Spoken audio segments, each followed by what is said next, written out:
반갑습니다. 바른교회 장승재 목사입니다. 네, 제가 지금 감기에 조금 심하게 걸려서, 이렇게 옷차림이 좀, 이렇게 좀 따뜻하게 입어야 돼가지고, 좀 양해 부탁드리겠습니다. 오늘 하나님 말씀은 사무엘하 15장 1절에서 12절 말씀, 우리 함께 살펴보도록 하겠습니다. 1절을 보시면, 그 후에라는 말로 시작됨을 알 수 있는데요. 다윗과 압살롬이 화해하고 압살롬이 복귀된 뒤에 얼마간의 시간이 지났고 이제부터 새로운 이야기가 시작됨을 알려주는 것임을 알 수 있습니다. 지금까지 압살롬은 눈에 드러나는 세력 형성에 힘을 쓰지 않았습니다. 암논을 살해할 때도 자기 수하 몇 명에게만 지시했고 다른 왕자들은 죽이지 않음으로써 이를 키우지 않았습니다. 그런 뒤에는 외가인 그술로 가서 망명 생활을 3년 동안 한 바 있습니다. 그러다 요압의 꾀로 인해 다시 예루살렘으로 돌아오게 되었지만 2년 동안 아버지 다윗을 못 보게 되자 쿠데타를 일으킨 것이 아닌 요압을 도발한 일 외에는 아무런 활동을 하지 않았습니다. 사실상 이때는 아무런 활동을 할 수가 없었던 것이죠. 그러나 다윗과 화해하고 복권되고 나자 압살롬은 가장 먼저 사병을 모집함을 알 수 있습니다. 압살롬과 다윗이 살던 예루살렘은 큰 도시가 아니었음에도 압살롬은 이 작은 도시에서, 즉 아버지의 코 밑에서 그를 향한 번역을 준비했다는 겁니다. 그러면 압살롬은 왜 아버지에게 반역한 것일까요? 그는 아버지에 대한 실망과 상처로 일그러진 삶을 살고 있었던 겁니다. 7년 전에 있었던 여동생의 강간 사건에 대해 아무런 책망도 하지 않으신 아버지, 결국 아버지의 무능함 때문에 빚어진 암논 살해, 그 사건과 3년 동안의 망명 생활, 예루살렘으로 돌아와서도 2년 동안이나 만나주기를 거부했던 아버지가 원망스러웠던 것 아니겠습니까?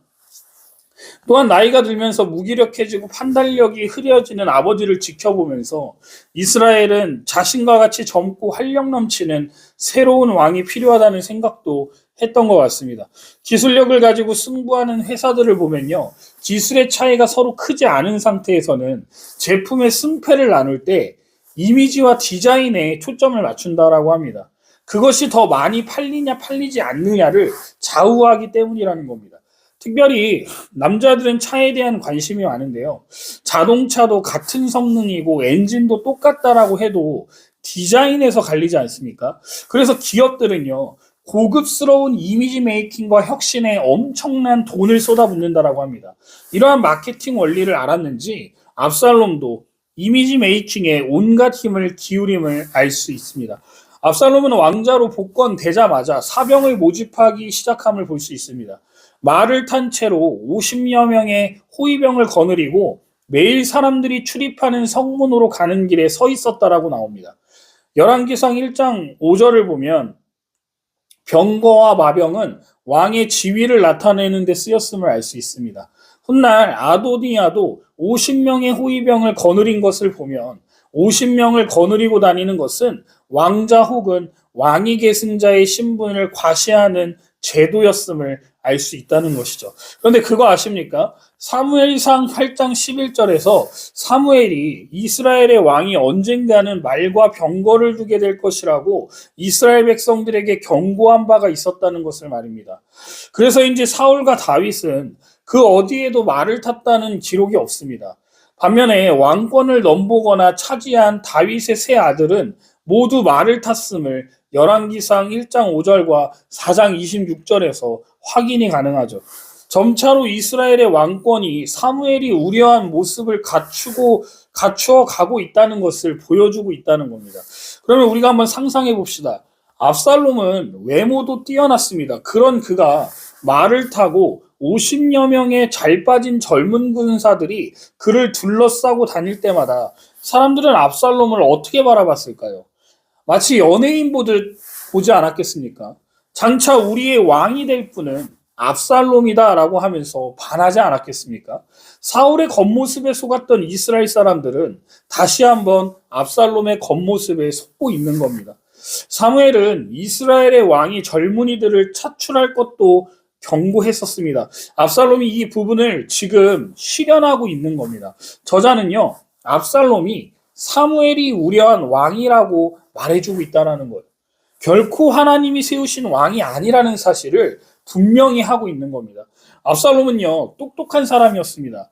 자신의 형 암논을 죽일 때도 철저하게 계산하고 계획을 짜서 자신이 이루고자 하는 일을 이루기 위해서라면 절대로 급하게 움직이는 사람이 아니었음을 우리는 확인한 바 있습니다. 이번에도 마찬가지예요.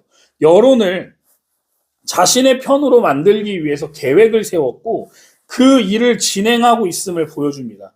압살롬은 매일 아침 일찍 성문 옆에 서 있었다라고 나옵니다. 왕에게 재판을 요청하러 성으로 오는 사람들을 만나기 위해서 이 일을 했다는 겁니다.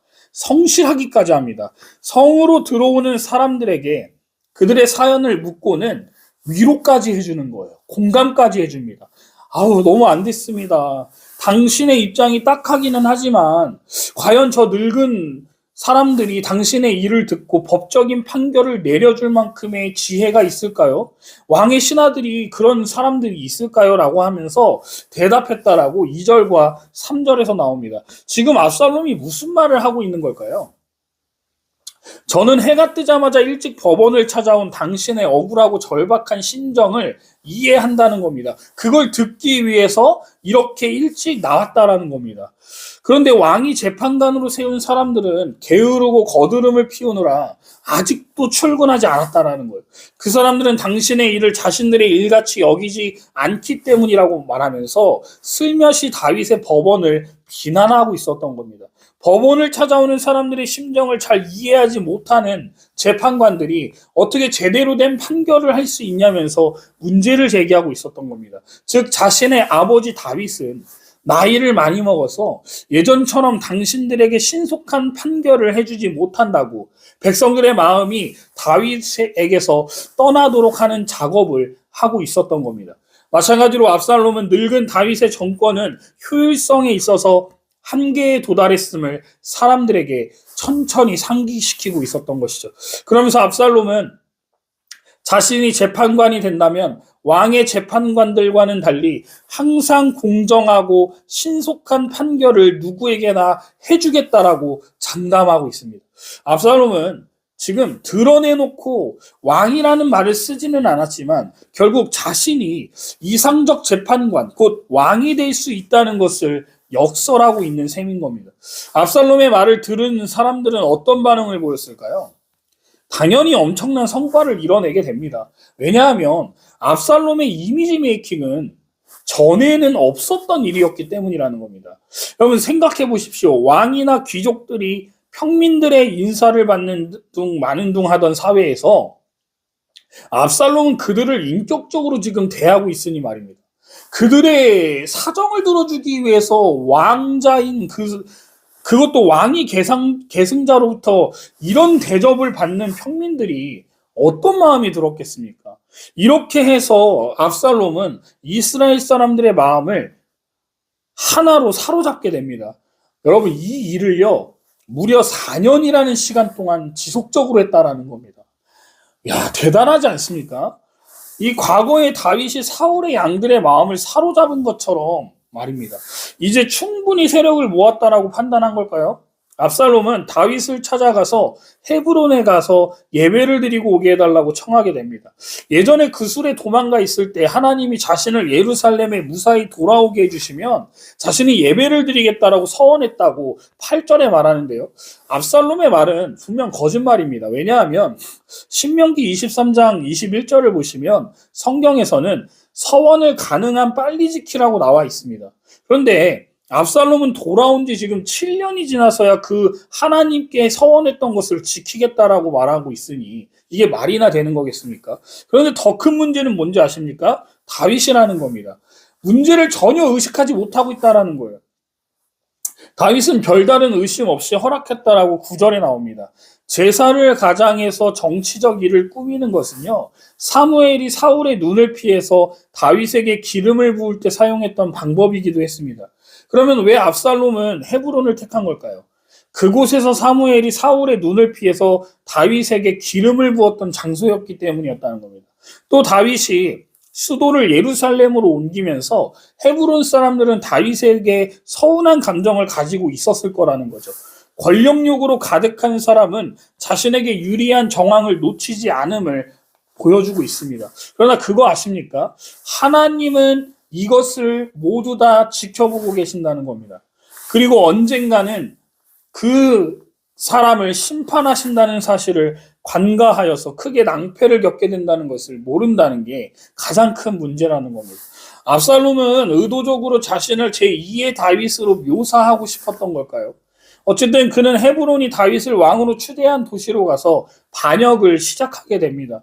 압살롬은 미리 준비한 치밀한 계획에 따라서 민첩하게 행동을 취하기 시작합니다. 각 지파에 정탐을 보내서 나팔 소리가 들리면 압살롬이 왕이 되었다 하라는 메시지를 전하게 됩니다. 또한 아버지에게 헤브론에서 제사를 드릴 수 있는 허락을 받아놓은 터라 예루살렘의 유지 200명을 쉽게 헤브론으로 초대했는데 압살롬의 음모를 전혀 알지 못했던 사람들은 왕이 축복한 여행에 왕자와 함께함으로 이용당하고 있던 겁니다.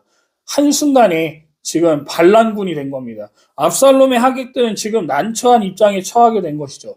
그런데 그 사람들 중에 이 아히도벨이라는 사람도 합류했는데 이 사람은 다윗의 뛰어난 모사로 활동하던 사람이었다라고 나옵니다. 평생을 다윗과 함께할 것 같았던 정치 거물도 압살롬에게 지금 합류하게 된 겁니다. 그러면 왜 다윗의 오랜 친구이자 모사였던 아히도벨이 압살롬에게 붙은 걸까요? 사무엘하 23장 34절을 보시면 아히도벨은 엘리암의 아버지로 소개됩니다. 이 엘리암이 밧세바의 아버지 엘리암이라면 아히도벨은 밧세바의 할아버지가 됩니다. 물론 밧세바의 아버지 엘리암이 아히도벨의 아들 엘리암이라는 것을 증명할 만한 단서는 없습니다. 그러나 이들이 동명이인이라는 증거도 없습니다. 그렇다면 아히도벨은 손녀의 일로 인해서 다윗에게 앙심을 품은 걸까요? 물론 날이 갈수록 다윗의 왕궁에서 밧세바의 영향력이 커져가는데 아히도벨이 이런 일을 하겠냐라는 반문에도 어느 정도의 무게가 실리는 건 맞을 겁니다. 그러나 아히도벨이 정치적인 이익에는 관심이 없는 원리주의자라면 손녀의 일에만 이 원리를 적용했다면 충분히 가능한 일이라고 볼 수 있다는 겁니다. 엘리암이 손주 사위인 우리아를 많이 사랑했다면 그의 죽음에 대해 다윗을 용서하지 못했다면 말이 된다는 것이죠. 확실하지는 않지만 상당한 가능성을 내포하고 있다고 주석가들은 이 내용을 그렇게 본다는 겁니다. 어쨌든 압살롬의 반역은 순식간에 세력을 확장해 나감을 볼 수 있습니다. 우리는 압살롬의 이런 모습을 통해 어떤 교훈을 얻을 수 있을까요? 배신과 속임수는 하나님이 싫어하시는 세상의 방식임을 알게 되는 것 같습니다. 압살롬은 아버지 다윗이 죽은 후에 왕위에 오를 수도 있는 위치였습니다. 그 위치에서 아버지에게 통치자 수업을 착실히 받으면서 미래를 준비할 수도 있었다는 겁니다. 하지만 그는 조급함과 탐욕을 다스리지 못했고 결국 하나님이 원하시는 성실함과 의로운 길에서 벗어났음을 보여주는 것이죠. 성실하게 지도자가 되기를 준비하는 대신 아버지의 것을 빼앗는 편을 선택한 겁니다. 우리는 목표를 달성하기 위해 좀 더 편하고 빠른 길을 찾고 싶어 할 때가 많은 게 사실입니다. 어떤 사람들은 부자가 되기 위해 직원들에게 돌아갈 급료를 가로채는 불의를 저지르기도 합니다. 대표적으로 제가 당했던 일인데 교회 장로라는 사람이 편의점을 운영하는데 4대 보험을 들어주면 주급을 안 주고 4대 보험을 안 들으면 주급으로 쳐서 월급을 준다는 건 아니겠습니까? 이건 엄연히 근로기준법에 위반하는 불법입니다. 그런데도 아주 당당하게 진행하는 것을 제가 경험한 바 있습니다. 우리는 사람들이 이룬 결과만을 보고 그 사람이 성공했다라고 판단할 수 있습니다. 하지만 여러분, 하나님은 결과뿐 아니라 과정을 살펴보신다는 것을 기억하시기 바랍니다. 때로는 삶의 방식이 미련하고 느리게 보여도 하나님이 인정하시는 과정은 바로 하나님에게 사기치지 않고 바로 남에게 사기치지 않고 정직하게 사는 삶임을 기억하시기 바랍니다. 손해보는 인생이더라도 이 땅에서 손해보더라도 하나님 곁에 가서는 그렇게 살아온 인생이 보상받는 인생임을 기억하시기를 주님의 이름으로 축복합니다. 두 번째로 압살롬이 왕이 되기 위해 선택한 방법은 속임수와 거짓말이었다는 겁니다. 오늘날도 이런 거짓말과 속임수는 보편화되어 있지 않습니까? 많은 사람들이 거짓 계약을 체결하여서 악한 사람들을 억울하게 만듭니다. 약한 사람들을 억울하게 만듭니다. 좀 더 많은 이득을 취하려고 소비자를 속이고 물건을 판매하는 일도 흔합니다. 사람들은 거짓과 속임수로 욕심을 채우고 야망을 이루고 살면서 그것을 또한 자랑합니다. 세상에는 이런 일들이 너무도 비일비재하기 때문에 속는 사람이 바보라는 말도 있습니다. 하지만 잠언 기자는 속임수로 얻은 음식이 처음에는 맛있을지 몰라도 그의 입에 모래가 가득한 날이 온다라고 잠언 20장 17절에 경고하고 있습니다. 압살롬은 거짓과 불의의 결과로 죽음에 이르게 됩니다. 하나님의 백성인 우리는요, 거짓된 세상의 방식을 거절해야 된다는 거예요. 그리고 언제나 정직한 길을 선택해야 합니다. 하나님은 정직한 사람들에게 기업을 주시겠다라고 말씀하셨습니다. 압살롬은 자신이 원하는 것을 성취하기 위해서라면 수단과 방법을 가리지 않는 사람이었음을 보게 됩니다. 그에게는 아버지를 배신하거나 속이는 것에 대한 어떤 죄의식도 없었습니다. 부도덕한 방법으로 욕망을 이루면 하나님은 반드시 그 사람에게 죄를 물으실 겁니다. 지금 이 땅에서 물으시지 않는다고 해서 공의가 없고 정의가 없다고 말씀하지 마시기 바랍니다. 죽은 후에 반드시 심판이 그를 기다리고 있을 테니까 말입니다. 이것을 기억하고 하나님이 인정하시는 정직하고 성실한 방식대로 걸어봐야 100년도 못 사는 인생, 바르게 살다가 하나님 곁으로 가는 저와 여러분들의 남은 여생이 되시기를 주님의 이름으로 축원드립니다.